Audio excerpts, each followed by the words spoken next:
सिर्फ DD Urdu.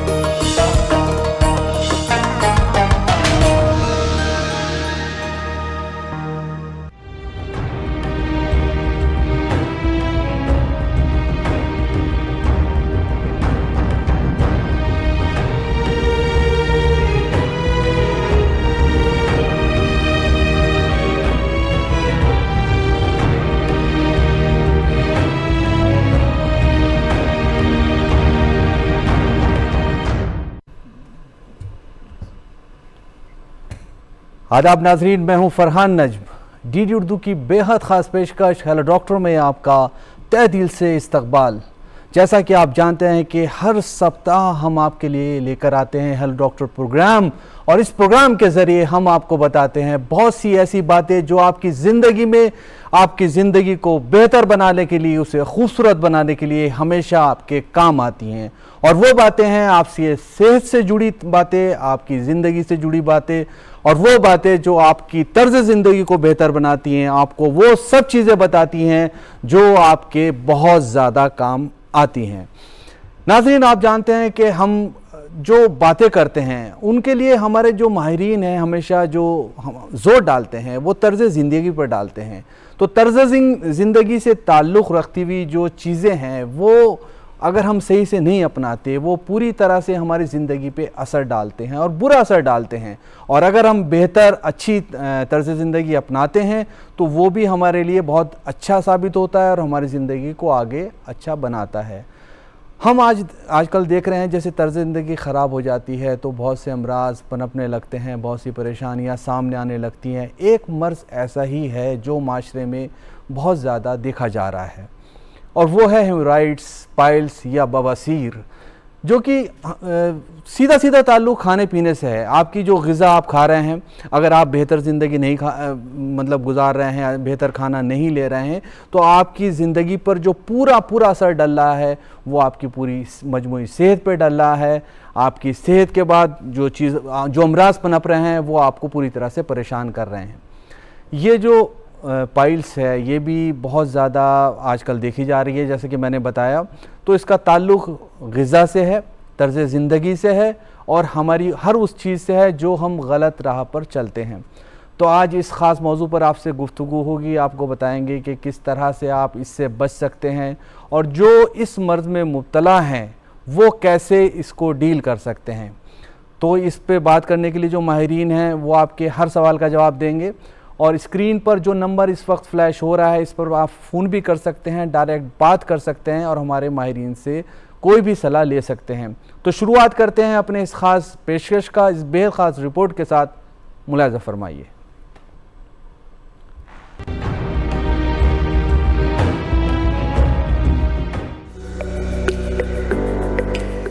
Piles एक आम बीमारी है जो ज्यादातर उन लोगों को होती है जो बार बार कब्ज का शिकार रहते हैं या रफ़े हाजत के वक्त ज्यादा जोर लगाते हैं। इस बीमारी में आंत की रगें फूल जाती हैं और इनमें सूजन हो जाती है, जिसकी वजह से इंसान को काफी तकलीफ महसूस होती है। शुरू में मरीज को रफ़े हाजत के दौरान या बाद में हल्का सा खून आने लगता है, जिसे अक्सर लोग नजरअंदाज कर देते हैं।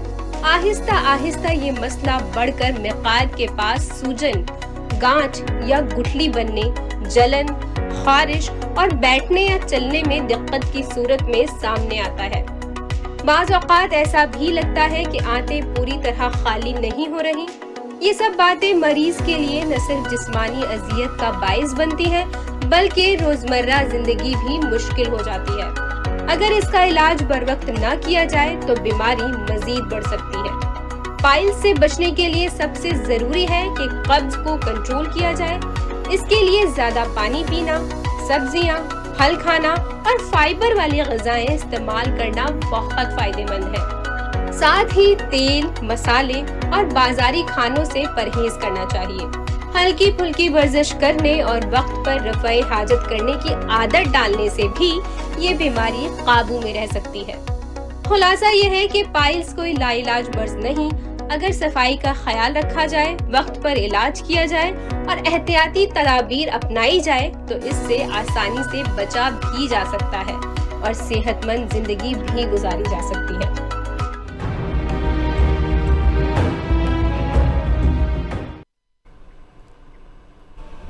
हमारी रिपोर्ट में बताया है कि एहतियाती तदाबीर पर अमल करके बहुत सारी चीज़ों से बचा जा सकता है, उसमें से पाइल्स भी एक है। नाज़रीन, इसको समझना चाहिए, जो हमारी ग़िज़ा है वही हमें सेहतमंद बनाती है और वही सेहत पर बुरा असर डालती है। तो हमें समझना चाहिए जो भी हम ग़िज़ा ले रहे हैं वो एक सेहतमंद ग़िज़ा हो, वो एक अच्छी ग़िज़ा हो। तो आज इस मौजू पर गुफ्तगू करने के लिए जो माहिरीन हमारे स्टूडियो में मौजूद हैं, आपका उनसे मैं तारुफ़ करा देता हूँ। यहाँ पर मौजूद हैं हमारे साथ डॉक्टर चंद्रा भूषण सिंह, जो कि डायरेक्टर प्रोफेसर हैं, हेड हैं department of surgery, Maulana Azad medical college Delhi में। हमारे साथ मौजूद हैं डॉक्टर व्यास देवा मोहंता, जो कि एडिशनल प्रोफेसर हैं डिपार्टमेंट ऑफ शल्य तंत्र, all India institute of Ayurveda Delhi में। और हमारे साथ मौजूद हैं डॉक्टर सुशांत सोरेन, जो कि असिस्टेंट प्रोफेसर हैं department of surgical disciplines, AIIMS Delhi में। तीनों एक्सपर्ट्स का बेहद शुक्रिया प्रोग्राम में शिरकत के लिए। यहाँ पर प्रोग्राम की शुरुआत करेंगे हम डॉक्टर सिंह आपसे, और हम जानना चाहते हैं, जैसे कि रिपोर्ट में भी बताया और मैंने भी कोशिश की थोड़ा सा मैं अपने नाजरीन को बताऊं, कि आज के इस दौर में जब जंक फूड का दौर है, प्रोसेस्ड फूड का दौर है, फ्राइड चीज़ें लोग पसंद कर रहे हैं, तरह तरह से बीमारियां देखने को मिल रही हैं। सीधी सी बात यह है कि ये जो खाना हम खा रहे हैं इसमें बहुत टेस्ट मिलता है, लेकिन बीमारियां बहुत ज़्यादा बढ़ रही हैं। तो बहुत सी बीमारियां देखने को मिलती हैं जिसमें ये जो हेमोराइड्स है, पाइल्स है, क्या ये भी इसी की एक वजह हो सकती है? जी हाँ, बिल्कुल आपने ठीक कहा। जैसे रिपोर्ट में भी बताया गया है, तो हेमोरॉइड्स वैसे सीधे सीधे आप किस तरह से खाना खा रहे हैं उसी पे डिपेंड करता है। तो ख़ासकर अगर आप खाने में, जैसे भी बताया रिपोर्ट में, कि फ़ाइबर नहीं ले रहे हैं, तो उस वजह से क्या है कि आपका शौच के टाइम में आप स्ट्रेन ज़्यादा करते हैं, और उसी की वजह से जो हेमोरॉइड हैं बनते हैं। जो हेमोरॉइड एक्चुअली जो शौच का रास्ता है उसके आखिरी पार्ट में खून की नसें जो कि अंदर की तरफ में नॉर्मली रहती हैं, वो दबाव की वजह से बाहर की तरफ निकलने लगती है, जो शौच के रास्ते में निकलने लगती हैं, और धीरे धीरे साइज़ बढ़ने लगता है और इतना हो जाता है कि फिर वो रास्ते से बाहर निकलने लगती हैं। और ज़ोर लगाते हैं जब शौच के टाइम में, तो फिर उनमें ब्लीडिंग होने का चांस रहता है। तो यही जो है पाइल्स हैं, क्योंकि हम ज़ोर लगाते हैं शौच के टाइम में, तो फिर इसी वजह से ये बन जाती हैं। तो इनका डायरेक्ट जो है रिलेशन खाने से हैं, और जिससे हमें ठीक करना चाहिए, क्योंकि फ्राइड फूड और ये सब से ख़ास फ़ायदा आपकी सेहत को वैसे भी नहीं हो रहा, और पाइल्स का तो चांस बढ़ ही रहे हैं। पाइल्स का चांस बढ़ रहा है और परेशानियां, दुश्वारियां बहुत ज़्यादा बढ़ रही हैं। इस चीज़ को समझना चाहिए, जैसे कि यहाँ पर डॉक्टर साहब ने हमें बताया है। डॉक्टर मोहंता, अभी डॉक्टर साहब ने यहाँ फ्राइड फूड का जिक्र किया है, बहुत सारे ऐसे गलत ग़िज़ा का जिक्र किया है जो आमतौर पर देखने को मिलती हैं, वो बढ़ावा दे रही हैं इस तरह के अमराज जितने भी हैं उनके लिए। डॉक्टर मोहंता, मैं आपसे जानना चाहता हूँ कि आपकी नज़र में आयुर्वेद के, जैसे आप एक्सपर्ट हैं, ये कौन कौन सी वजूहात हैं, कौन कौन से ऐसे रीज़न्स हैं जो इस तरह की परेशानी को बढ़ा रहे हैं? पाइल्स की हम बात कर रहे हैं यहाँ पर। आपने बहुत ही अच्छा सवाल उठाया है। जैसे कि सारा भी बता रहे थे, ये पाइल्स की डेवलपमेंट कैसे होती है, तो इसे आचार्य ने अपने संहिता में जो उसको अर्श का नाम से वर्णन किए हैं, और इसमें आचार्य ने ये बताना चाहते हैं कि अर्श होता है क्या। जैसे हम अर्श को समझना चाहते हैं, पहले सबसे पहले तो अर्श को आचार्य ने लिखे हैं कि ये शत्रु की तरह है, और जैसे जब मांसांकुर गुदा मार्ग में उत्पन्न होता है तो ये शत्रु की तरह पीड़ा देता है। तो ये ऐसा व्याधि है जो हर समय हमारा शरीर को शत्रु की तरह पीड़ा देता है, और इससे बचने के लिए जो कारण है उसमें बहुत अच्छे तरह से आचार्य ने वर्णन किए हैं। इसमें देखिए, जो जंक फूड की जब बात हो रहा है, जैसे आप देखेंगे 5 भाई है और उसमें से 5 भाई जंक फूड खा रहे हैं, 2 भाई को बवासीर हो रहा है और 2 को नहीं हो रहा है। तो इसका कारण क्या है? तो उसमें आचार्य ने प्रथम जो सोपान में ही वर्णन करते हैं जो कि अजितेंद्रिय और दूसरा अग्निमांद्य, जो अपना इंद्रिय को अपना बस में नहीं रख पाता है, जो उसको भोजन करने में जो अपना कंट्रोल नहीं कर पाता है। दूसरा जिसका अग्निमांद्य है। तो ये फूड को जब हम कंसिडर करते हैं, फूड के बारे में चर्चा करते थे, तो ये फूड का जो एक संयोग विरुद्ध जो आयुर्वेद वर्णन किया है, ये कौन सा फूड लेने से हमारा शरीर को नुकसान करता है। इसे संयोग विरुद्ध मतलब क्या है, क्या समझेंगे? जैसे हमें जब सेवन कर रहे हैं, आहार सेवन कर रहे हैं, जैसे रात को दही नहीं खानी चाहिए। यदि हम रात को आजकल पार्टी में देखते हैं, रात को गोलगप्पे, रात के साथ दही बड़े, इसमें रात को दही का सेवन कर रहे हैं, जो कि हमारा शरीर के लिए एक प्रकार की पॉइजन है। जैसे मिल्क शेक हम ले रहे हैं, यदि मिल्क शेक आज की डेट में बहुत प्रचलनीय है, जिसमें मिल्क के साथ फ्रूट्स मिला के खाने का आदत है, जो कि ये संयोग विरुद्ध है। इसे बहुत सारे आहार की जो सेवन कर रहे हैं, जिसमें कि संयोग के कारण से शरीर में लेकिन जो आपने आप विस्मय मिल्क शेक उत्पन्न का करता है। जिक्र किया है डॉक्टर मोहनता, लेकिन हमारी जो रिवायत है वो दूध लेने की भी है, हमारी ट्रेडिशनल चीज़ है रात को दूध लेना, तो वो भी तो एक तरह से, तो उसके बारे में उसके बारे में बताइए कि अभी दूध लेना फिर ये भी पाइल्स को बढ़ाता है। उसी सोपान पे आएंगे जी। तो जो दूध के साथ जो कॉम्बिनेशन जो होने के कारण से विरोध होता है, उसी के बात में कर रहा हूँ। जैसे कि आप वेस्ट बंगाल में जाएंगे तो वहाँ रात्रि भोजन में मछली खाने के बाद में दूध पीने का आदत है। यदि मछली के साथ दूध का सेवन करते हैं, जैसे बहुत प्रकार के स्किन डिजीज भी होते हैं, इस प्रकार संयोग विरुद्ध है। ऐसे काल विरुद्ध भी है, जैसे हमें कौन सा समय में भोजन करना चाहिए, कौन सा समय में नहीं करना चाहिए, पानी कैसे पीना चाहिए, पानी क्या फ्रिज का पानी पीना चाहिए कि नहीं पीना चाहिए। यदि हम पानी पी रहे हैं, क्या हमारा अग्नि को मंद कर रहे हैं, हम पानी जो पी रहे हैं, जैसे भोजन के 1 घंटे बाद पानी पी रहे हैं, जैसे भोजन करने के बाद जो मेटाबॉलिक एक्टिविटी चल रहा है, हमें पानी उसके ऊपर डाल रहे हैं, जिसके कारण से अग्निमांद्य हो रहा है। जब अग्निमांद्य होने के कारण से बाद में हमारे मौड़ विबंध होता है। जब एक मौड़ विबंध एक कॉन्स्टिपेशन है, जब हम लैट्रिन पास करते हैं तो उसमें गुदोद्वार में इतना चाप पड़ता है, जिसके कारण से हमारा जो अनल कुशंस व जो वेनस प्लेक्सस बोलते हैं, वो धीरे धीरे नीचे आने लगता है। तो इसमें आहार का मुख्य भूमिका है।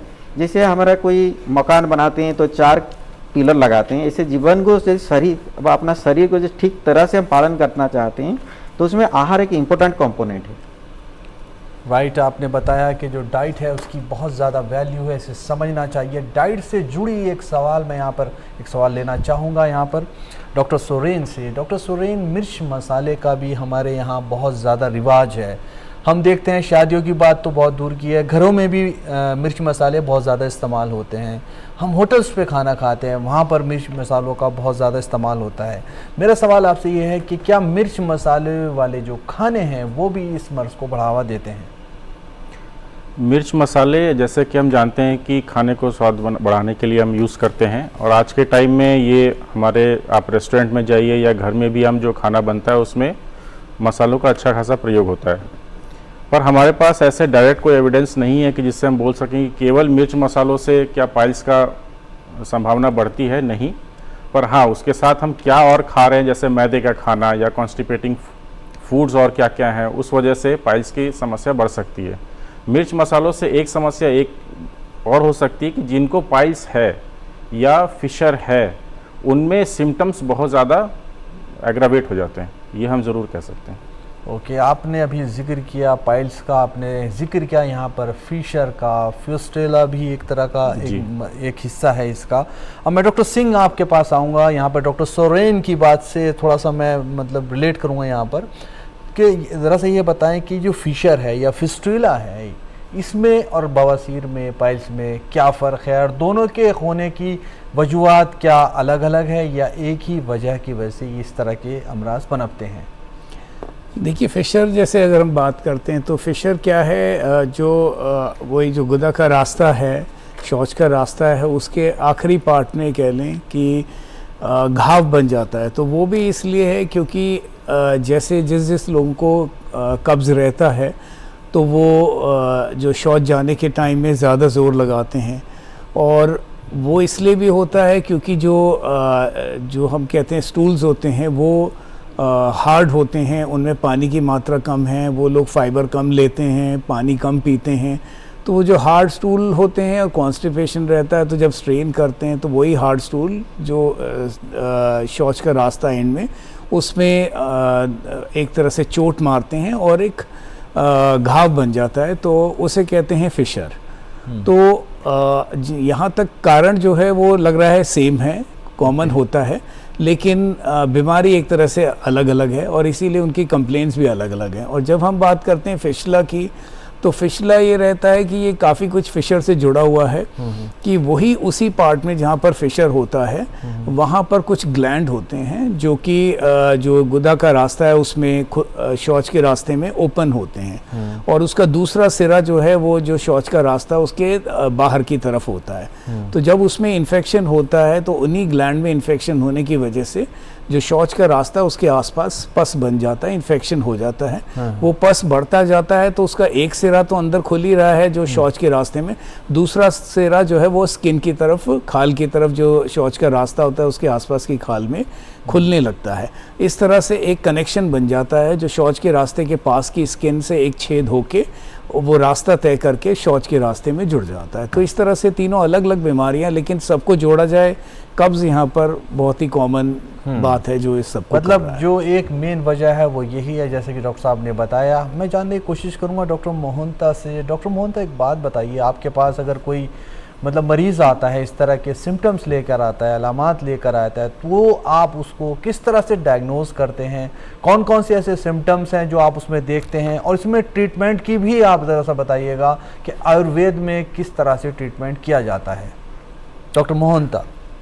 मैं ये बताना चाहूँगा आपको कि जैसे अपने आहार के ऊपर चर्चा कर रहे थे, उसमें एक कंपोनेंट छूट गया है। आहार के अलावा बिहार भी है जो हम रूटीन एक्टिविटीज़ करते हैं, जिसको आयुर्वेद में देखें कि मॉडर्न में भी देखें, मॉडर्न मेडिसिन में, उसमें भी लिखा गया है कि हमें यदि कहीं हार्ड सरफेस में बहुत समय तक बैठते हैं, जिसको उत्कटासन बताया गया आयुर्वेद में, बा कठिन अश्व पृष्ठ जाने लिखा है, हार्ड सरफेस में बैठ के जैसे हमें आजकल ऐसे ही बाइक आ रहे हैं जिसमें हार्ड सरफेस में है, हम बैठ रहे हैं, जिसके कारण से जो गुद्दोद्वार में जो मांसपेशियाँ है उसके चाप पड़ रहा है, प्रेशर पड़ता है, जिसके कारण से भी ये अर्श की उत्पत्ति होने का लिखा गया है।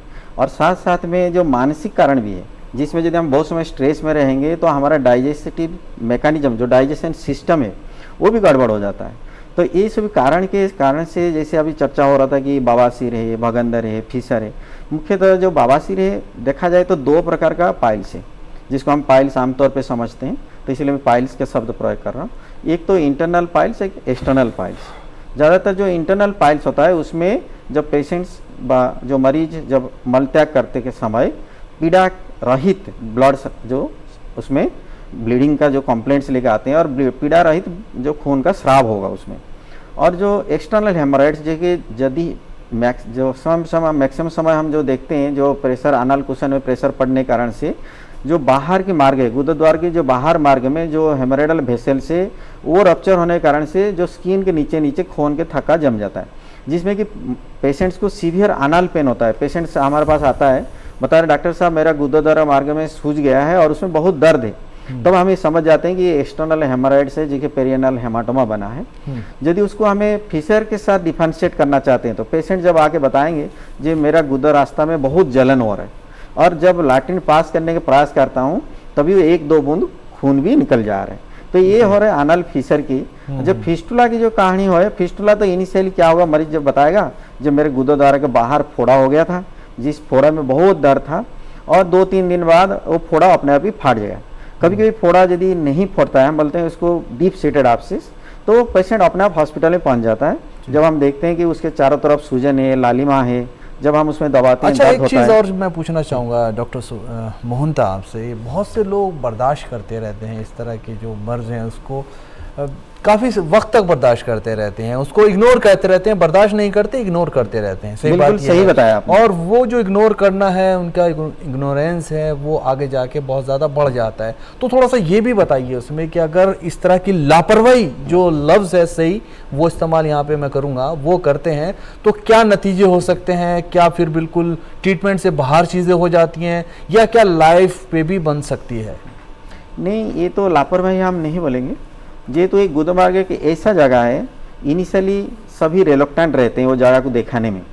से आप पुरुष की बात करें व महिला की बात करें, जब उसको अत्यधिक पीड़ा होता है, जो जीवन में जैसे बताया जो बाबा जो पाइल्स को आचार्य ने शत्रु के तरह वर्णन किए, शत्रु के जैसे पीड़ा देता रहता है, जब असहनीय हो जाता है, जब आप अनबियरेबल पेन होता है, तभी पेशेंट्स हमारे पास आते हैं। बा कभी जब खून आना, कभी मरीज कभी जब लैट्रिन रास्ता में जब मलत्याग के दौरान खून आया तो एक मन में डर भाव आ जाता है, मन में डरावा होता है, अरे खून आने लगा, तभी तो पेशेंट्स आके हॉस्पिटल में रिपोर्टिंग करते हैं। उससे पहले लज्जा के कारण बोले व शर्म के कारण बोले। आपसे जरा बातचीत जारी रहेगी। मैं डॉक्टर सरोइन के पास आता हूँ। आप एम्स में जैसे प्रैक्टिस कर रहे हैं, सर्जन है सीनियर, तो थोड़ा सा ये बताइए आप किस तरह से डायग्नोज करते हैं और क्या ट्रीटमेंट का तरीका रहता है आपका, जो पेशेंट आपके पास इस तरह का आता है?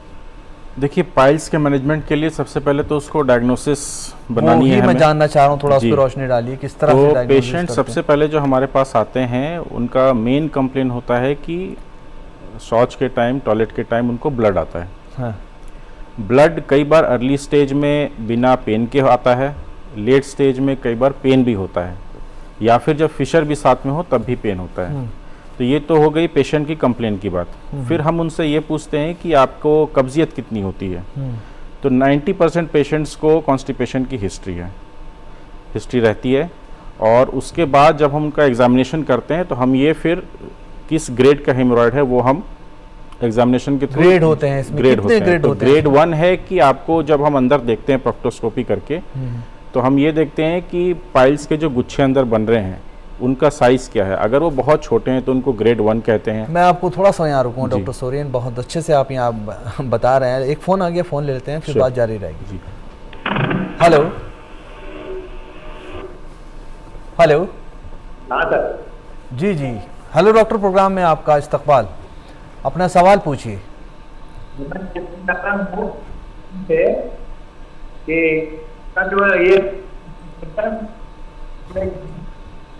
आपकी आवाज़ पूरी तरह से नहीं मिल रही है। ओके, आप थोड़ा सा मतलब डाइजेशन के बारे में पूछना चाह रहे हैं। कॉन्स्टिपेशन और डाइजेशन में क्या फ़र्क है? जी जी, इंडाइजेशन की बात कर रहे हैं आप। ओके, मैं पूछ लेता हूँ। डॉक्टर सिंह, थोड़ा सा आप बताइए यहाँ पर, जैसे कि सवाल है वो पूछ रहे हैं कि कॉन्स्टिपेशन और इंडाइजेशन में क्या फ़र्क है, जितना हम समझ पाए।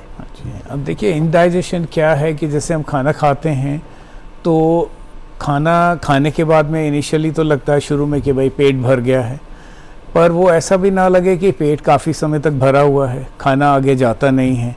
आप खाना खाते हैं, उसके बाद में आपको एक बदहज़मी रहती है, या आपको पेट में हैवीनेस रहती है, या आपका ऐसा है कि आपका जो वज़न जैसे ठीक से आप मेंटेन नहीं कर पाते, खाना खाते हैं न्यूट्रिशनल अच्छा खाना खाते हैं, तो उससे ये पता चलता है कि खाना जो खा रहे हैं वो शायद अच्छी तरह से ब्रेक डाउन नहीं हो रहा है आंतों में, और उसके बाद में शरीर को पहुंच नहीं रहा है, और वो आगे भी जो है समय से एक रेगुलर समय के हिसाब से आगे पास नहीं हो रहा है। तो आपको हमेशा एक भारीपन रहता है, क्योंकि खाना सही स्पीड से जो है आगे नहीं बढ़ता है।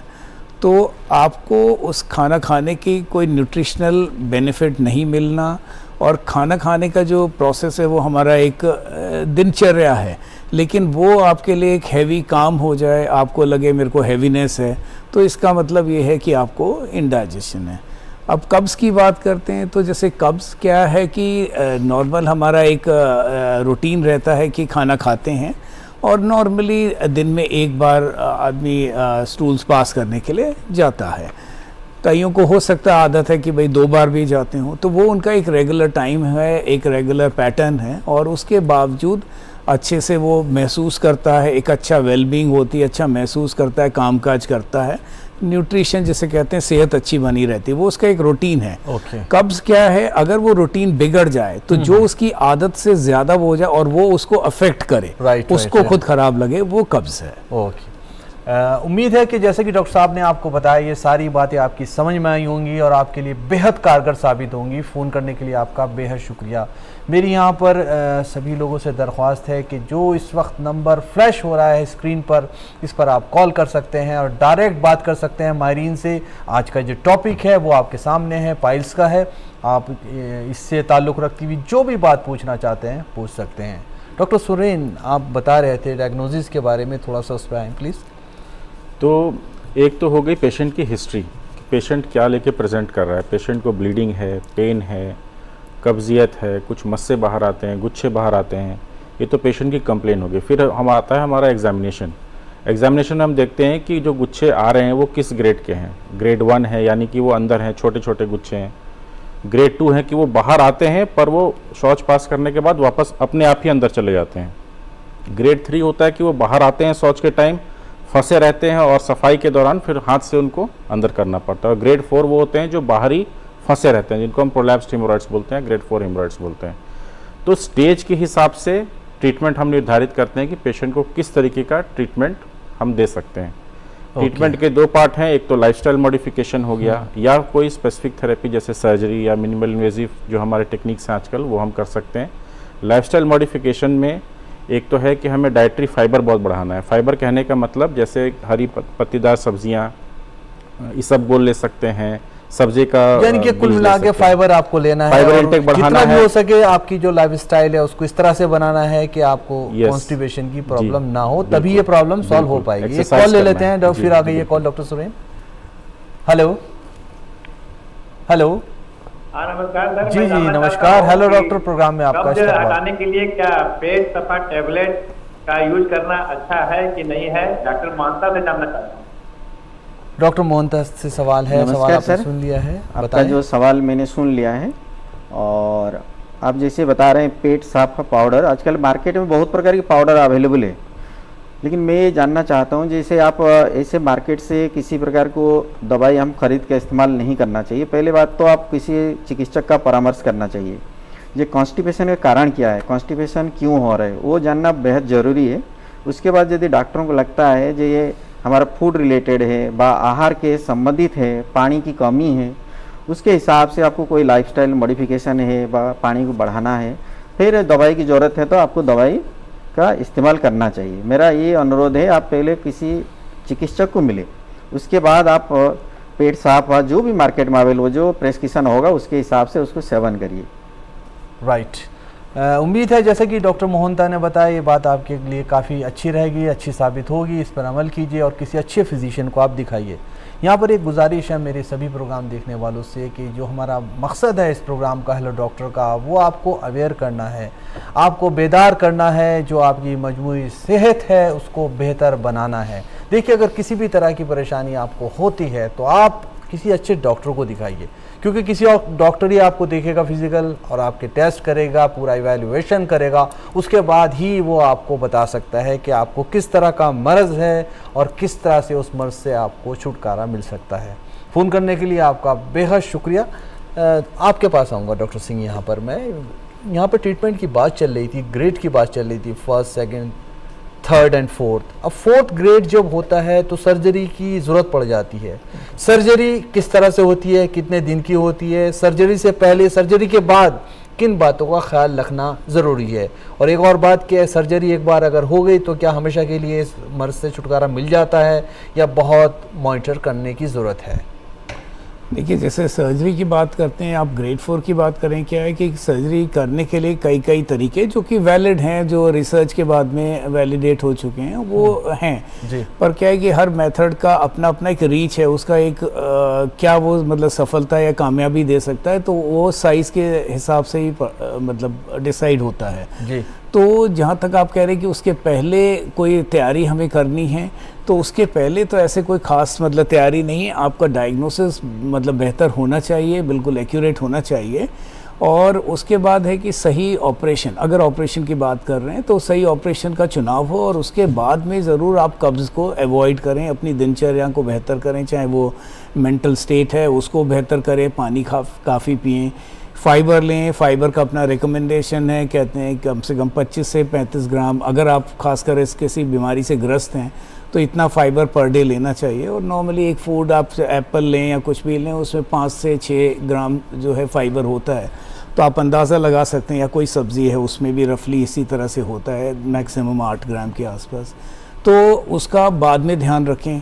ऑपरेशन की बात आती है तो जब ग्रेड की बात कही, जैसे डॉक्टर शशांत ने बताया, तो वो ग्रेड 1 जैसे होगा या शुरुआती होगा, अगर ज़्यादा तकलीफ़ नहीं देता है तो आप कॉन्स्टिपेशन को ही अगर बेहतर कर लें तो आपके लिए काफ़ी अच्छा होगा। वो जो पाइल्स हैं बढ़ेंगे नहीं, और सिम्टम अगर उसने नहीं दिए, सिम्टम से जो हम समझते हैं कि अगर पेन शुरुआती में इंटरनल जो होता है उसमें होता नहीं है, तो ब्लीडिंग अगर हो रही है तो मतलब अलग ही एक मुद्दा हो गया, फिर तो ब्लीडिंग को रोकने के लिए कुछ करना है, नहीं तो फिर अगर ब्लीडिंग नहीं हो रही तो आप कॉन्स्टिपेशन को करेक्ट करें। आगे जब आ जाते हैं, इससे थोड़े बड़े होते हैं, तो हम एक रबर बैंड लाइगेशन बोलते हैं, जिसमें आप अगर छोटा सा समझे कि खून की नसें जो लेट्रिन के रास्ते में मतलब झांक रही हैं या प्रोट्रूड कर रही हैं, उसको अगर पकड़ लिया जाए और उस पर एक रबर बैंड चढ़ा दिया जाए तो वो एक तरह से उसको क्या कहना चाहिए, एक दबा देते हैं उसे, एनगल्फ कर लेते हैं, जैसे उसका गला दबा दें, राइट। तो वो फिर धीरे धीरे झड़ जाती है और फिर खत्म हो जाती है। लेकिन उसके बाद आपको कॉन्स्टिपेशन को करेक्ट करना ही है। कॉन्स्टिपेशन ही जड़ लग रही है मुझे, जहाँ तो तक इसीलिए आपने जो सवाल पूछा कि वापस आ सकता है, अगर आप कॉन्स्टिपेशन को नहीं करेक्ट करेंगे तो बिल्कुल दोबारा आने के चांस है। कोई गारंटी नहीं है कि आपका ऑपरेशन हो जाए और ये दोबारा ना हो। ठीक है डॉक्टर मोहन, तो मेरी यहाँ गुजारिश आपसे रहेगी, मैं एक सवाल बहुत ही सभी के लिए कर रहा हूँ, उन लोगों के लिए कर रहा हूँ जो इस मर्ज से बचना चाहते हैं, और उन लोगों के लिए भी कर रहा हूँ जो इस मर्ज में मुब्तला हैं।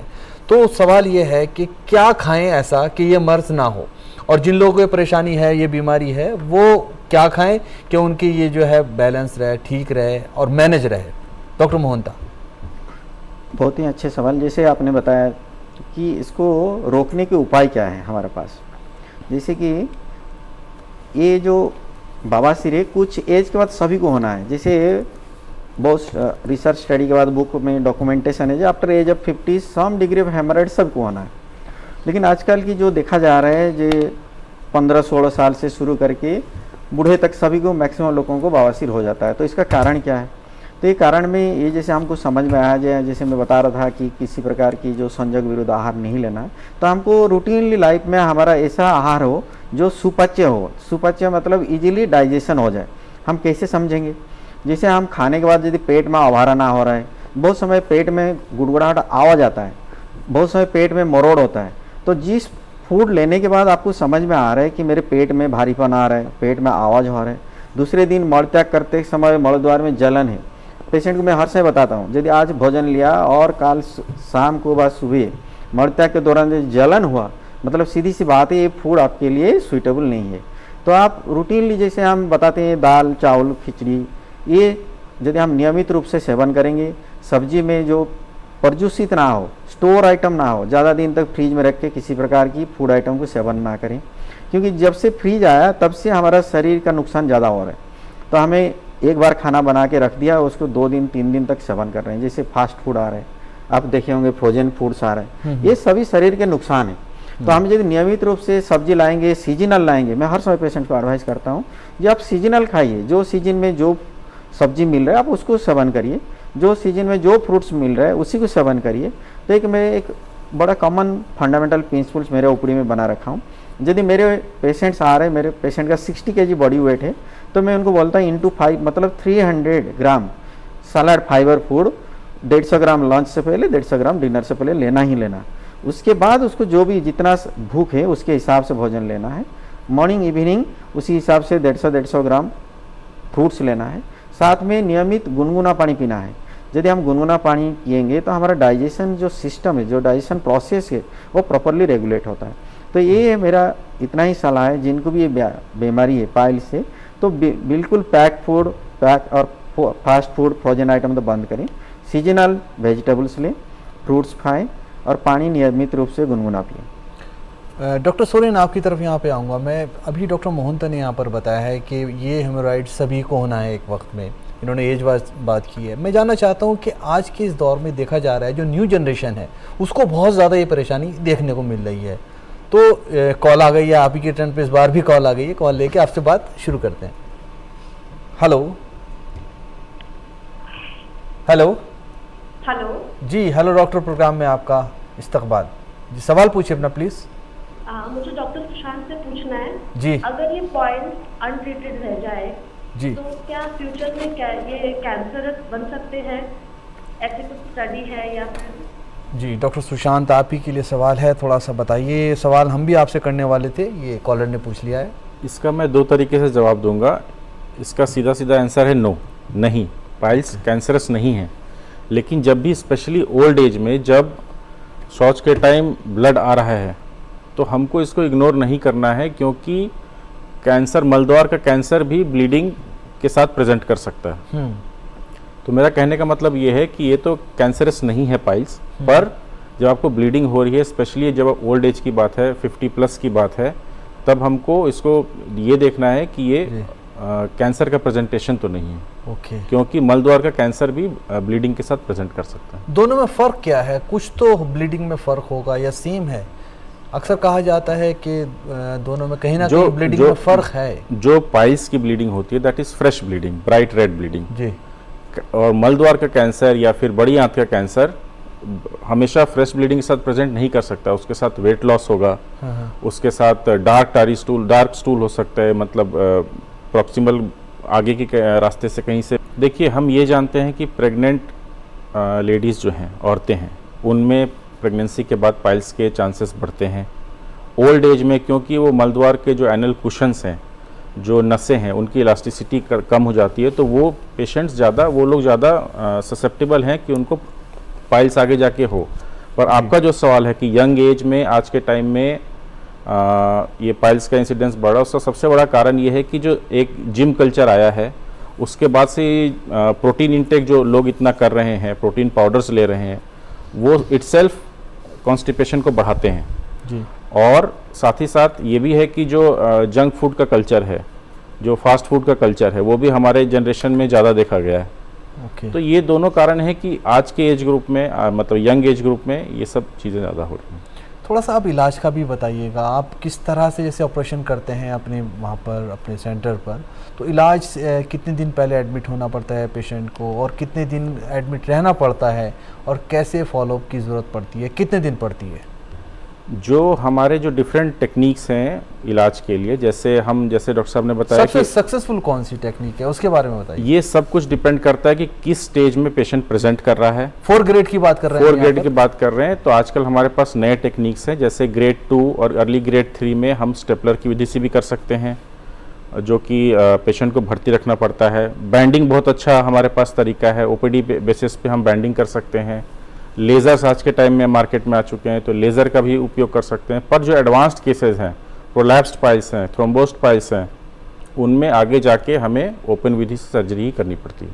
तो सर्जरी का थोड़ा सा मैं जानना चाह रहा था, क्या तरीका रहता है, कितनी दिन की एडमिट? जो गुच्छे बड़े मस्से बन जाते हैं, उनके लिए तो मोस्टली वो पेशेंट्स इमरजेंसी में प्रेजेंट करते हैं, बहुत ज़्यादा पेन लेके आते हैं, थ्रोम्बोस्ड पाइल्स बहुत ज़्यादा ब्लीडिंग होती है, गुच्छे बहुत मस्से बड़े हो जाते हैं, तो उनको पहले हमें सिट्स बाथ वगैरह देना होता है, जिससे वो पाइल से गुच्छे नरम हो, थोड़े सॉफ्ट हो, और जब वो थोड़ा डीकंजेस्ट हो जाते हैं तब उनको हमको ओपन विधि से वो पूरा पाइल्स का गुच्छा काट के निकालना पड़ता है। राइट। इसके बाद पेशेंट को, क्योंकि ओपन विधि से सर्जरी है तो घाव थोड़ा बड़ा रहता है जी, उसके बाद पेशेंट को 1 या 2 दिन हम भर्ती रख सकते हैं और सब्सिक्वेंट फॉलोअप में ओपीडी बेसिस पे हम देख सकते हैं पेशेंट को। ओके, एक चीज़ और देखी गई है डॉक्टर सुरीन, जिसको बहुत ज़्यादा ब्लीडिंग रहती है, बहुत दिन से उसको पाइल्स की शिकायत है, उसके अंदर कमज़ोरी बहुत ज़्यादा हो जाती है, फीवर भी रहता है, और कहीं ना कहीं कुछ और भी सिम्टम्स उसको रहते हैं, तो ये कैसे डील किया जाए इसको, अगर इस तरह के हालात हो रहे हैं किसी पेशेंट के साथ? उसका जो हीमोग्लोबिन भी है बहुत ज़्यादा घट जाता है, ये तो ब्लीडिंग की वजह से है, तो क्या ये हीमोग्लोबिन के कम रहने की वजह से है, या फिर और कुछ और देखने की ज़रूरत है? देखिए, ब्लीडिंग अगर लंबे समय तक हो तो डेफिनेटली हीमोग्लोबिन तो गिरना ही है। हीमोग्लोबिन अगर गिरेगा तो शरीर में ऑक्सीजन नहीं पहुंच रहा है, जो बॉडी के फंक्शंस हैं वो ठीक से नहीं हो पा रहे हैं, तो ऑक्सीजन हम सांस के माध्यम से लेते हैं, और जो ब्लड है उसको हमारे डिफरेंट टिश्यूज़ में, कोशिकाओं में ब्लड पहुंचाता है ऑक्सीजन, ताकि हमारे बॉडी फंक्शंस अच्छे से हों। पर जैसे आपने पूछा कि फीवर का कोई रिलेशन नहीं, फीवर का ऐसा कोई हेमरॉइड से रिलेशन नहीं है, पाइल्स से कोई रिलेशन नहीं है, लेकिन हाँ क्रोनिक एनीमिया, मतलब लंबे समय का एनीमिया जब होता है पाइल्स की वजह से। एनीमिया को आप क्या डेफिनेशन देंगे, कितना हीमोग्लोबिन पे आप एनीमिया उसे डायग्नोज करेंगे? देखिए, जो इंडियन मेल्स हैं उनमें 13 से 14 का हीमोग्लोबिन होना चाहिए हेल्दी मेल में। जी जी। फीमेल्स में, इंडियन फीमेल्स में हम देखते हैं कि 11 से 12 तक रहता है। ये तो नॉर्मल हो गया है, ये नॉर्मल है। तो ये डिपेंड करता है कि कितना सिम्टम है पेशेंट को। अगर बहुत लॉन्ग स्टैंडिंग पेशेंट इग्नोर कर रहा है या ट्रीटमेंट नहीं ले रहा है या इरेगुलर ट्रीटमेंट ले रहा है, सिम्टम्स कंट्रोल नहीं हो रहे हैं, तो कई बार पेशेंट 3, 4, 2 हीमोग्लोबिन पे भी प्रेजेंट कर सकते हैं। Okay okay. डॉक्टर सिंह, आपके पास आएंगे, आप काफ़ी सीनियर हैं यहाँ पर, आपसे भी कुछ एक बहुत ही ख़ास सवाल लेना बहुत ज़रूरी हो जाता है यहाँ पे। सारे सवाल आपसे हमने ज़रूरी लिए, लेकिन एक बहुत ज़्यादा मैं जानना चाहता हूँ उन लोगों के लिए जिनके घर में पाइल्स है, किसी को हेमोराइड्स है, तो वो जो और लोग हैं जो इससे बचे हुए हैं, उनको किस किस तरह से डील करना चाहिए? क्या उनको भी होने के चांसेस रहते हैं, और अगर रहते हैं तो कैसे बचा जाए? देखिए, जैसे एक परिवार में अगर किसी को पाइल्स है तो ऐसा ज़रूर हो सकता है कि उस परिवार का एक जो खाने पीने का या जो लाइफस्टाइल है वो पैटर्न सेम हो, जी तो उस वजह से अगर किसी को हेमोरॉयड है तो शायद दूसरों को भी हो सकता है। जी हालांकि ज़रूरी नहीं कि दो इंसान एक फैमिली में रह रहे हैं तो दोनों का अपना वो, क्योंकि दोनों की सोच है, उनका बाहर जाना और किस तरह से खाना खाते हैं वो फ़र्क हो सकता है। जी लेकिन यही एक कारण हो सकता है कि अगर खाने का पैटर्न बिल्कुल सेम है या खाने का जो फूड मटेरियल है वो सेम है तो उस वजह से हो सकता है। अदरवाइज ऐसा कुछ नहीं है कि अगर एक फैमिली ये भी कहा जाता है कि इनका जो वॉशरूम है अलग होना चाहिए, इनके कपड़े अलग होने चाहिए, क्या ये सब मिथ्स हैं? ये बिल्कुल मिथ्स हैं, क्योंकि ऐसा ये कुछ वो ना तो ये जेनेटिक आ सकता है और ना कुछ ऐसा है कि ये कोई इन्फेक्शन की तरह है कि भाई एक से दूसरे को लग जाएगा। जी तो ये आपका वही है, खाने की हैबिट कैसी है, क्या आप बहुत ज़्यादा स्ट्रेन करते हैं, क्या आप अगर जैसे आपका शौच क्रिया बहुत अच्छी नहीं है तो आप उसको बहुत ज़्यादा तवज्जो देते हैं कि भाई नहीं मेरे को आज में अच्छे से मतलब जो इवैक्यूएशन हो जाना चाहिए। तो इवन ये कहा जाता है कि अगर आप स्ट्रेन करते हैं तो अगर आप अच्छे से नहीं पेट मतलब साफ़ कर पा रहे हैं तो उसको आप उस तरह से ना लगाएं कि भाई, क्योंकि हमारे यहाँ इंडिया में खासकर ये फीलिंग है कि जैसे आप पेट साफ़ नहीं होता तो लगता है कि नहीं अभी हम मतलब दिन ठीक नहीं जाएगा। तो अगर उसको उस तरह से ना लें तो स्ट्रेन ना करें और उसके बारे में जानकारी लें कि भाई मुझे कॉन्स्टिपेशन क्यों है, मेरा खाने पीने में कुछ है या मुझे कुछ थोड़ा दवाई की टेम्पररी सपोर्ट की ज़रूरत है, तो आदमी उस पर ज़्यादा ध्यान दे तो पाइल्स बनेंगे नहीं, क्योंकि आप जोर नहीं लगाएंगे। जी तो वो है, पर हाँ एक फैमिली में ऐसा नहीं एक को है तो दूसरे को हो ही सकता है। जी जी जी मतलब यह है कि जब वो गलत स्टेप्स उठाएंगे, गलत चीज़ें करेंगे तभी ये रिजल्ट आ सकता है, अदरवाइज कोई ऐसी ज़रूरी नहीं है कि एक पेशेंट एक बन गया घर में पाइल्स का दूसरा भी हो जाएगा। डॉक्टर मोहन, तो ज़्यादातर आजकल हम देखते हैं माहिरीन बताते हैं कि पानी का जो लेना है पीना है पानी का बेहद ज़रूरी है। तो पाइल्स के हवाले से यहाँ मैं बात करूँगा कि अगर पानी कम पिया जा रहा है तो क्या पाइल्स के ज़्यादा चांसेस बढ़ जाते हैं, और अगर कोई इंसान ज़्यादा पानी ले रहा है तो क्या वो इससे बचा रहेगा? देखिए, पानी का भी एक उसका रिक्वायरमेंट है, हमारा शरीर के लिए कितना पानी ज़रूरत है, 24 घंटे में हम कितना पानी पीना चाहिए। जैसे कि हमारा रूटीनली जो बॉडी की रिक्वायरमेंट है 2.5 लीटर्स पानी हमको चाहिए। यदि कोई 2.5 लीटर्स पानी रोज़ पी रहे तो हमारा शरीर के लिए संतुलित है। यदि हम उससे ज़्यादा पानी पिएंगे, रिक्वायरमेंट कब पड़ता है जब पसीना आ रहा है, गर्मी में काम कर रहे हैं, है ना, धूप तेज़ी है, तो एडिशनल रिक्वायरमेंट है। यदि हमें पानी सही मात्रा में नियमित रूप से सेवन कर रहे हैं तो हमारे जो स्टूल का जो बल्कनेस, जो सॉफ्टनेस वो मेंटेन रहता है। यदि पानी की कमी के कारण से क्या होता है, बॉडी हमारा पानी को ऑब्जर्व कर जाता है, क्योंकि बॉडी को पानी की ज़रूरत है। यदि बॉडी में पानी की रिक्वायरमेंट कम हो रहा है तो लेगा कहाँ से? जो मेटाबॉलिक प्रोसेस हो रहा है उसमें से कुछ पानी हमको मिल जाता है जी। प्लस जो हमारा जो रेस्पिरेशन में लॉस हो रहा है, पर्सपिरेशन में जैसे पसीना हो रहा है उसमें भी लॉस हो रहा है। हाँ। यूरिनेशन कर रहे हैं हम डेली 1500 ml लगभग 1200-1500 यूरिन पास कर रहे हैं, तो ये सभी से फिर हमारा जो प्रोसेस रुक जाएगा। तो इसीलिए आपको मिनिमम 2.5 लीटर्स पानी पीना चाहिए। अच्छा, पानी पीना ही चाहिए, पानी पीना ही चाहिए। डॉक्टर सोरेन, आपकी तरफ यहाँ पर आऊँगा मैं जानना चाहता हूँ कि अगर किसी को पाइल्स से बचना ही है तो आपके जैसे कि आपका मॉडर्न मेडिसिन में है, आप सर्जरी में हैं, आप किन किन चीज़ों पर रोशनी डालेंगे? कौन कौन से ऐसे इक़दामात हैं जिनको इस्तेमाल करके आदमी इन चीज़ों से बच सकता है? बेसिकली इसमें लाइफस्टाइल मॉडिफिकेशन ही है, जिसकी डाइटरी खाने की हम बात कर चुके हैं कि फाइबर लें। तो इसमें जैसे एक्सरसाइज का भी क्या कुछ रोल है, वजन बढ़ने का कुछ रोल है? एक तो हो गया कि डाइट मॉडिफिकेशन, कुछ मेडिसिन भी है क्या जो पाइल्स को पैदा कर सकती हैं? क्योंकि बहुत सी ऐसी चीज़ें होती हैं अक्सर कहा जाता है और उनका रिजल्ट भी है, वो तहकीक में साबित भी है कि अगर आप ज़्यादा गर्म चीज़ें लेंगे, जैसे चाय का पीना है, जैसे कॉफ़ी का पीना है, जो लोग अल्कोहल बहुत ज़्यादा लेते हैं, ये सब भी इसको बढ़ावा देते हैं। थोड़ा सा इस पर भी रोशनी डालिए। ये सारी वही चीज़ें हैं जो कॉन्स्टिपेशन को बढ़ावा देती हैं। तो basically constipation is the mother of all diseases. अगर आप शॉर्ट में बताइएगा थोड़ा सा वक्त। कॉन्स्टिपेशन हम जितना प्रिवेंट कर पाएँ उतना अच्छा है। ओके।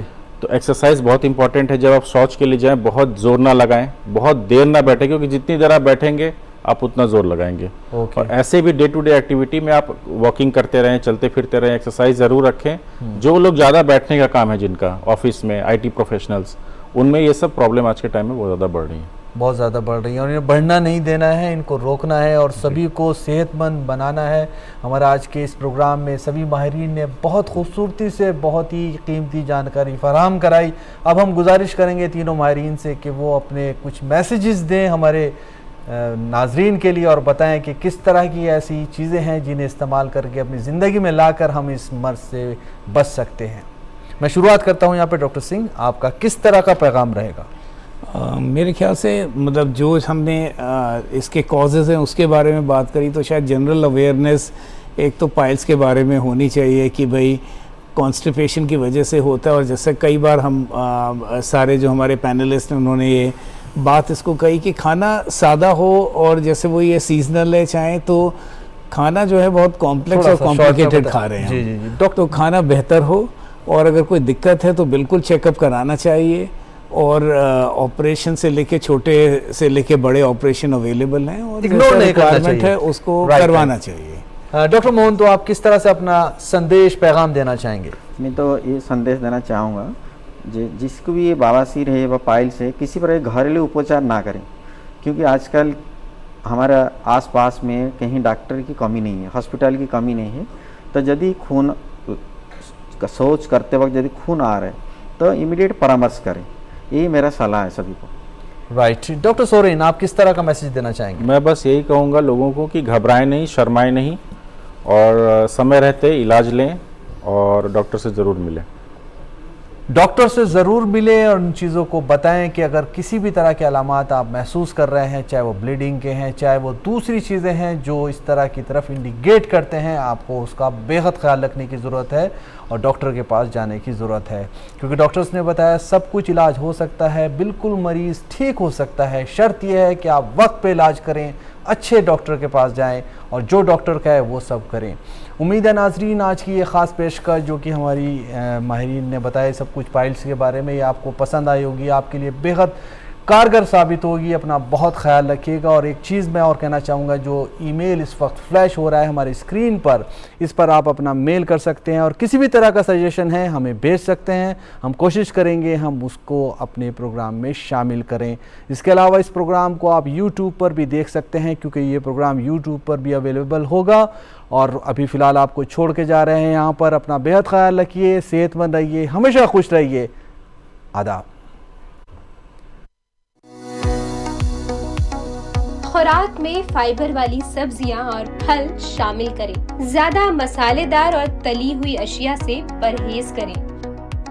ज्यादा देर तक बैठने या खड़े रहने से परहेज करें। रोजाना हल्की वर्जिश या चहलकदमी करें। बैतुल खला की आदत को रोके बगैर फौरन जाएं। कब्ज की सूरत में जोर लगाने से गुरेज करें। वजन को काबू में रखें ताकि दबाव कम हो।